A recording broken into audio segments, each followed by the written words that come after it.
Re-elected barangay kagawad sa Banwa sang Kabatuan, Iloilo arestado sa bypass operation sang kapulisan. IPPO ginakasubo ang pagkaulamid sa mga opisyales sa illegal nga droga. Si Kim Salinas nakatutok. Arestado sa bypass operation ang 41 anyos nga barangay kagawad si Michael Montinola sa barangay Ayong, Kabatuan, Iloilo sang Biyernes. Nakuha sa iya ang siyam ka sachets sang suspected shabu nga may kabugaton nga 10 gramos, balor 68,000 pesos. Isa ka bulan nga ginmonitor si Montinola kag makaduwa ka beses nga gintest mga tub-tub na tigayon nga maaresto.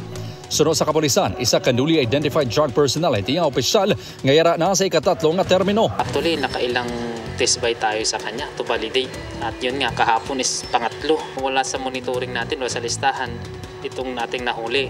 But yun nga, nakapagbigay sa atin ng informasyon ng community na siya nga po ay nag-engage. So, ayun, na-validate natin. Si Montinola, ang ikadwa nga barangay official nga didakpan sa bypass operation, humalin sang natapos ang barangay Kageske election subong nga tuig. Nauna diri nadakpan ang incumbent kagawad sang barangay Matag-Ob, Haniway, Iloilo nga si alias Barok sang tinalikdan nga semana. Kung sa diin nga nakuhaan sang suspected shabu balor 340,000 pesos. Isa pag-ibig nga kinakasubo naton mismo ang mga barangay officials naton nga natangkatpan naton kasi sila man tanya nga aton diri nga ginalauman nga makapuli sa away naton kontra droga pag sila pa mismo man ang nagapanguna nila. Padayon pa sa karon nga gina-validate sang IPBO ang mga report nga may iban pa nga barangay officials nga involvado sa illegal nga droga.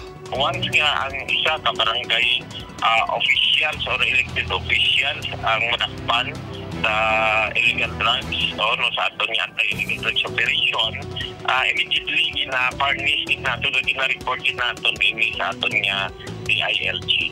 Kim Salinas para sa GMA Regional TV Early Edition.